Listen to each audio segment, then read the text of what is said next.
नमस्कार मित्रों, इस वीडियो में एक बौद्ध भिक्षु ईगल के जीवन से 8 जीवन सबक सिखा रहा है। ईगल का रवैया और व्यवहार बहुत कुछ सिखाता है। इस वीडियो में आप जीवन बदलने वाले 8 ज्ञान सीखेंगे। मुसीबत में मजा। ढूंढो एक गुरु समुद्र तट पर अपना आश्रम बनाकर रहते थे। वह प्रतिदिन शाम को आश्रम के बाहर खड़ा होकर समुद्र के ऊपर उड़ते हुए बाजों को बड़े ध्यान से देखता था। एक शाम हमेशा की तरह वह समुद्र के किनारे खड़ा होकर एक बाज को उड़ते हुए देख रहा था। अब उनके आश्रम के कुछ छात्र उनके पास आकर खड़े हो गए और वे सभी भी उड़ते हुए बाज को देखने लगे। कुछ देर तक बाज को देखने के बाद एक छात्र ने गुरु से पूछा, गुरुदेव, आप हर शाम इन उड़ते हुए पक्षियों को क्यों देखते हैं? शिष्य का यह प्रश्न सुनकर गुरु कुछ देर तक चुप रहे। फिर अचानक उन्होंने कहा, जिंदगी में कुछ बनना है तो बाज बनना होगा। कभी भी तोता न बने, क्योंकि तोता बहुत बोलता है लेकिन कभी ऊंचा नहीं उड़ पाता, लेकिन बाज हमेशा शांत रहता है, लेकिन उसमें आसमान छूने की क्षमता भी होती है। गुरु ने आगे कहा, आज मैं तुम्हें बाज के जीवन की 8 ऐसी बातें बताऊंगा जो हर मनुष्य को बाज से सीखनी चाहिए। इन 8 बातों में जीवन की बड़ी सीख छिपी है। पहली सीख, एकाग्रता। दूसरा पाठ, बाज हमेशा ऊंचा और अकेला उड़ता है। तीसरा सबक, अपनी सीमाओं से ऊपर उठें। चौथा पाठ, अपने कंफर्ट जोन से बाहर निकले। 5वां सबक, निडरता। छठा सबक, बाज कभी मरा हुआ शिकार नहीं खाता। 7वां पाठ, साहस। 8वां और सबसे महत्वपूर्ण सबक, दर्द से मत भागो। पहली सीख, एकाग्रता। बाज को जब भी शिकार करना होता है तो वह एक बार अपना शिकार जरूर तय करती है, फिर वह किसी अन्य शिकार को नजरअंदाज कर देता है। शिकार का आकार उससे छोटा या उससे कई गुना बड़ा होता है। एक बार शिकार का चयन करने के बाद उसकी हर गतिविधि पर बारीकी से नजर रखी जाती है। यदि किसी मछली का शिकार करना है तो वह समुद्र की हर मछली को अपना नहीं बनाता शिकार करना, बल्कि यह एक ही मछली को अपना शिकार बनाता है। फिर वह उसकी हर हरकत पर नजर रखता है कि वह सतह पर कब आती है और कितनी देर तक वहां रहती है। ठीक उसके बाद कितनी देर तक वह पानी के ऊपर छलांग लगाती है। जो कुछ भी उसके शिकार के काम को आसान बना सकता है वह उसे बहुत ध्यान से देखता रहता है। तो इससे हमें यह सीखना चाहिए कि 10 अलग-अलग लक्ष्यों पर अपनी ऊर्जा बर्बाद करने के बजाय हमें पूरी एकाग्रता के साथ एक लक्ष्य पर ध्यान केंद्रित करना चाहिए और उस लक्ष्य के बारे में जितना संभव हो उतना सीखना चाहिए। और इस बात का भी ध्यान रखना चाहिए कि उस लक्ष्य को प्राप्त करने में क्या चुनौतियां आने वाली हैं और हम उन चुनौतियों को कैसे आसान बना सकते हैं। हमें इन सभी बातों को जानना चाहिए। दूसरा पाठ, बाज हमेशा ऊंचा और अकेला उड़ता है। बाज कभी गौरैया, कौवे या छोटे पक्षी के साथ नहीं उड़ता। बाज या तो बाज के साथ उड़ता है या अकेले उड़ता है। यह हमें सिखाता है कि छोटी सोच वाले लोगों से दूर रहें या तो बड़ी सोच वाले लोगों के साथ रहें या फिर अकेले रहें, क्योंकि जिस तरह के लोगों के साथ हम रहते हैं वही अंततः वही बन जाते हैं जो हम हैं। इसलिए हमेशा अच्छे लोगों की संगति चुनें, नहीं तो आप अकेले रह जाएंगे, क्योंकि यही वह समय है जब हम खुद को बेहतर तरीके से जान पाते हैं। तीसरा सबक, अपनी सीमाओं से ऊपर उठें। जब भी मौसम खराब होता है या बारिश या तूफान आता है तो हर पक्षी अपने घोंसले की ओर उड़ जाता है और छिपने की जगह ढूंढ लेता है, लेकिन बाज ऐसा कुछ नहीं करता। यह अपनी ही सीमाओं को तोड़ने और बादलों के ऊपर उड़ने की कोशिश करता है। हवाएं उसे थपेड़े मारती हैं, उसके पंख भारी हो जाते हैं। पानी और धूल के कारण उसे कुछ भी दिखाई नहीं देता है, लेकिन फिर भी वह आकाश की ओर उड़ता रहता है और अंत में बादलों से ऊपर उठता है और वहां तब तक उड़ता रहता है जब तक कि मौसम नहीं बदल जाता। बाज उसे तोड़ने में सक्षम होता है। सीमाएं इसलिए क्योंकि मुसीबत आने पर वह घबराता नहीं है, उससे डरता है, उससे भागने की कोशिश नहीं करता, बल्कि सकारात्मक सोच के साथ उसका सामना करता है।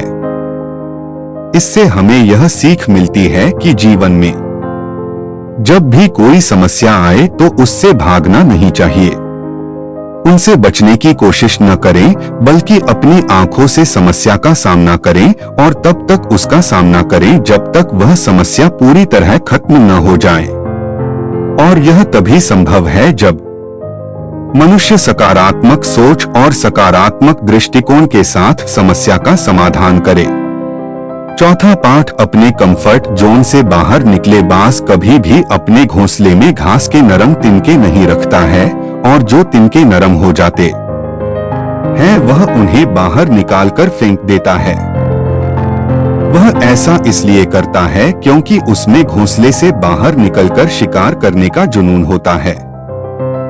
और उसके बच्चे आलसी नहीं बनते, वे लगातार घोंसले से बाहर निकलने के बारे में सोचते रहते हैं, उड़ने की कोशिश करते रहते हैं और जितनी जल्दी हो सके अपनी रक्षा करना सीख लेते हैं, इसीलिए वह ऐसा नहीं करने देते। एंडरग्रास एक दिन के लिए अपने घुटनों पर रहते हैं, लेकिन दूसरी ओर हम इंसान हैं जो बड़े लक्ष्य हासिल करना चाहते हैं, लेकिन हम अपना आराम भी नहीं छोड़ना चाहते। हम हर दिन अपना सर्वश्रेष्ठ प्रयास करते हैं, अपने घर, अपने कमरे, अपने जीवन को और भी अधिक आरामदायक चीजों से भरने के लिए हम अपने जीवन को और अधिक आरामदायक बनाने के लिए सब कुछ करते हैं। हम आराम को महत्व देते हैं, तो जीवन में यह घटनाबाज हमें एक सबक सिखाता है कि अपना आराम छोड़ो, क्योंकि जहां आराम है वहां विकास नहीं होता है। खुद को हर दिन थोड़ा कठिन समय से गुजरने दो, क्योंकि यही वह है जो हमें मजबूत बनाता है और जीवन में आगे बढ़ता है। पांचवा सबक, निडरता बाज कभी नहीं होता द्वारा सूचित। वह अपने शिकार के आकार या ताकत के सामने कभी हार नहीं मानता। वह अपनी आखिरी सांस तक लड़ता है और उसे अपना शिकार बनाने की कोशिश करता है। सबक यह है कि समस्या कितनी भी बड़ी क्यों न हो, उसके सामने हार नहीं मानते। चाहे बात कितनी भी बड़ी क्यों न हो, उसका सामना करो। दुनिया के सबसे सफल लोग भी सबसे निडर लोग होते हैं। वे समस्याओं से कभी नहीं डरते, बल्कि उनका सामना करते हैं। छठा सबक, बाज कभी मरा हुआ शिकार नहीं खाता, वह हमेशा जीवित शिकार का शिकार करता है। इससे हमें यह सीख मिलती है कि हमें कभी भी जीवित नहीं रहना चाहिए। अपने अतीत में किसी को अपना अतीत लेकर नहीं घूमना चाहिए। मन में सफलताएं और असफलताएं, हमारा अतीत मर चुका है, अब यह कभी वापस नहीं आएगा। इसलिए अपने मृत सड़े हुए अतीत के विचारों पर ध्यान न दें और अपने आने वाले नए जीवन पर ध्यान केंद्रित करें। अपनी पुरानी यादों को छोड़ दें जो आपको परेशान करती हैं, क्योंकि वे अतीत हैं जो अतीत में हैं। इसे वर्तमान में लाओ, क्योंकि एक बार जब आपका अतीत आपके वर्तमान में आ जाता है तो आपका अतीत आपको कभी भी वर्तमान में जीने नहीं देगा। भले ही आपके अतीत में आपके साथ कितना भी बुरा हुआ हो, वह मर चुका है। इसलिए उस बाज की तरह बने जो कभी मरी हुई चीजों को नहीं खाता। सातवां पाठ, साहस। इसे अकेले जाने के लिए बाज हमेशा अकेले ही शिकार करता है। शायद उसे भी पता है कि भीड़ हिम्मत तो देती है, लेकिन हमारी हिम्मत छीन लेती है। जो अपने लक्ष्य के लिए अकेला ही निकल पड़ता है, उससे अधिक साहस शायद ही किसी और में हो। बाज कभी दूसरे बाज की मदद नहीं लेता और कभी किसी की मदद नहीं करता, यहाँ तक कि अपने बच्चे की भी नहीं। जंगल का राजा शेर भी झुंड में शिकार करते देखा जा सकता है, लेकिन बाज को नहीं। यही कारण है कि उसमें इतना साहस है कि वह जल, थल और नभ में शिकार करके अपना परचम लहरा सकता है। तो इससे यह सीख मिलती है कि अपने लक्ष्य को पाने के लिए कभी भी अकेले चलने से न डरें। अगर बुद्ध को अकेले चलने में डर लगता था तो दुनिया को ध्यान और शांति का पाठ कौन पढ़ाता। 8वां और सबसे महत्वपूर्ण सबक, दर्द से मत भागो। फाल्कन लगभग 70 साल तक जीवित रहता है, लेकिन 40 साल के भीतर उसका शरीर बूढ़ा हो जाता है। उसके शरीर में नाखून गड़ जाते हैं, पैर पंख उसके शरीर में चिपक जाते हैं, उसकी चोंच मुड़ जाती है, उसका शरीर भर जाता है। ऐसी स्थिति में शिकार उड़ने की स्थिति में भी नहीं होता है। अब उसके पास केवल 2 ही विकल्प हैं। पहला, या तो वह अपनी स्थिति स्वीकार कर भूख से मर जाए या किसी अन्य जानवर का शिकार बन जाए। दूसरा विकल्प यह है कि वह 6 महीने की बेहद दर्दनाक प्रक्रिया से गुजरे और खुद को फिर से मजबूत बनाए। लेकिन बाज तो है ही बाज यह बाद वाले को चुनता है। इसके लिए वह खुद को एक बहुत ऊंचे और एकांत पहाड़ पर ले जाता है, जहां वह पहले अपने विचारों के साथ अपने सभी पंख काट देता है और उन्हें दूर फेंक देता है। फिर चट्टान को लात मारता है और उसके पंजे तोड़ देता है। फिर उसी चट्टान पर अपनी चोंच मारता है और इस खूनी अवस्था में यह खुद को दूसरे जानवरों से छुपा लेता है। अगले 6 महीनों तक वह ऐसी दर्दनाक स्थिति से गुजरता है और एक नई चोंच, नए पंख और नए पंजे के बढ़ने का इंतजार करता है।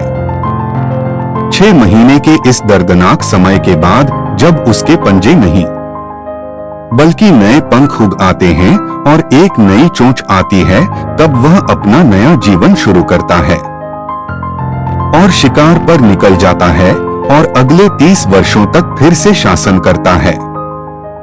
यह हमें सिखाता है कि जब समय आता है तो हमें कुछ नया पाने के लिए अपनी कुछ पुरानी आदतों को छोड़ना पड़ता है, चाहे इसे छोड़ना कितना भी मुश्किल क्यों न हो, चाहे यह प्रक्रिया कितनी भी दर्दनाक क्यों न हो। उसके लिए ऐसी चीजें छोड़ना जो हम पर बोझ डालती हैं, जो हमें रोकती हैं, जिनका हमारे जीवन में कोई उपयोग नहीं है, उन्हें छोड़ देना ही बेहतर है। गुरु ने आगे कहा, तो बाज से सीखने लायक ये 8 बातें थीं जो जीवन भर आपके काम आएंगी। शिष्यों ने कहा कि गुरु, हमने कभी नहीं सोचा था कि बाज जैसा पक्षी भी हो सकता है, इतना कुछ सीख सकते हैं। इसके बाद सभी शिष्यों ने मैटसर को धन्यवाद दिया और अपने काम पर वापस चले गए। दोस्तों, मुझे उम्मीद है कि आपको इस कहानी से बहुत कुछ सीखने को मिला होगा। धन्यवाद।